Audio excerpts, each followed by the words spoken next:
Hi everyone and welcome back. So in this lesson we're going to begin to explore the beginnings of the Chicano movement and more importantly understand why it emerged. So one of the biggest misconceptions is that this movement just appeared in the 1960s, but that's really not the case.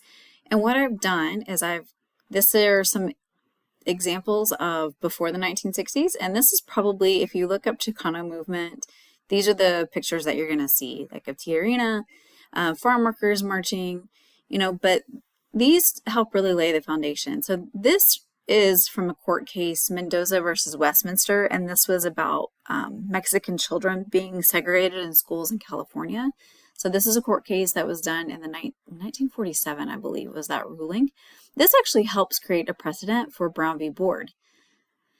This is Luisa Moreno. She's a Guatemalan American who starts a labor union in 1941 and really raises awareness about working conditions and collective bargaining and collective fighting for Mexican Americans. And also, like herself, she's actually, like Guatemalan, so other Hispanics that are coming into the U.S. And then this is from a court case. These are some of the lawyers that represented a guy named Hernandez. This is a court case out of Texas. And in its ruling, it kind of challenged the Constitution, saying that Hernandez was not given a due process trial. He did not have a jury of his peers. In Texas, they were using all white juries, and he's Mexican American. So his sentencing and they appealed the whole case, and it went back and retried, but he was guilty. They would just wanted to raise awareness about why his sentencing was probably going to be less harsh if he had a jury of his peers and not all white guys. So these help lay the foundation of the Chicano movement. We're going to go back even a little bit further. We are going to go back to the historical foundation, the Mexican-American War, which ended in 1848. And after that war, a huge shift happened. Land that had once been part of Mexico became part of the U.S. So before 1848 in the 1830s, this area was disputed, Texas, right? And so after that, this whole reason the Mexican-American War happened was because of like this border dispute over here. But think about this. All the people living there in this area, they were Mexicans. They suddenly became a minority in their own land. So this was the border before, way up here. I want you to look at that border, compare it to this border down here, all this land. So they became a minority in their own land. Think about that for a second. They didn't move. The border moved. And as a result, many Mexican Americans experienced loss of land, loss of political power, and fewer economic opportunities. And even though treaties like the Treaty of Guadalupe Hidalgo promised rights and protections, these promises were often not upheld in practice. And this is important because these early experiences created a foundation of inequality that lasted for generations. And what we see is systemic inequality. And systemic means it just became part of everyday life, part of the American system. It was widespread, it was deeply ingrained. I mean, look, these are signs that we are used to seeing in the civil rights movement. When we talk about the African American civil rights movement, we serve whites only, no Spanish or Mexicans. I mean, even here, no dogs. Why would you list dogs? Unless you're trying to make a point that dogs are more than these two groups of people.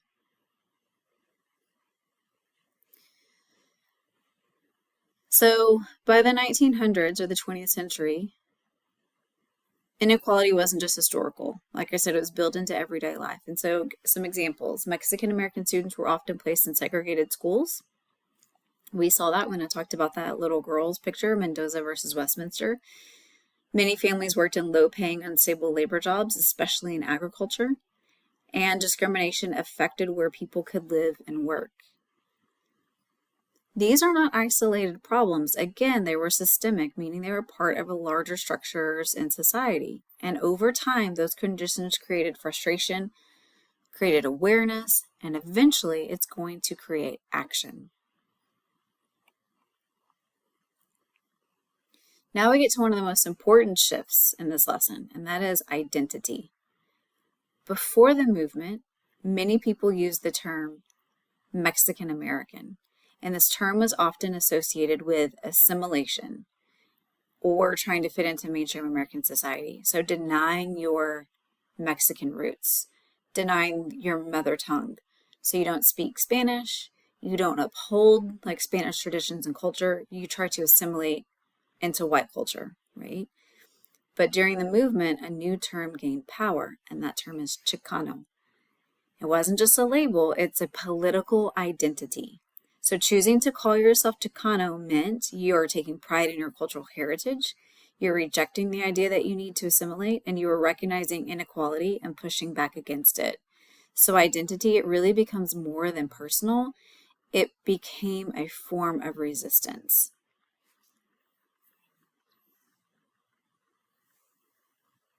So how does this all turn into a movement? Well, it starts with young people, especially young people, like in high school and college. Students in particular began to question, why are our schools unequal? Why are our communities undeserved? Why are these conditions considered normal? And these questions led to early organizing efforts, small at first, but very powerful. And these efforts didn't happen in isolation. They were influenced by the broader context of the civil rights movement. So what we're seeing is this, we're seeing a combination of like historical injustice, lived experience, and growing awareness that's leading to collective action. So as you move into the reading, I want you to keep a few things in mind. The Chicano movement wasn't just about protest. It goes deeper than that. It's about history, identity, and the decision to challenge inequality. So also as you're reading, think about at what point do people stop accepting inequality and start organizing to change it? Here are some key concepts I want you to keep in mind. So this is the concept on this side, the meaning on this side. The Chicano identity, political and cultural identity rooted in pride and resistance, assimilation, pressure to adopt, dominant Anglo-American, white culture, discrimination, systemic unequal treatment in education, work, and society, and then activism, organized efforts to create social and political change. So as you're going through, kind of look at those. Look at in the book how they are responding to this assimilation, discrimination, how they are becoming more active, and how activism is on the rise within the Chicano movement.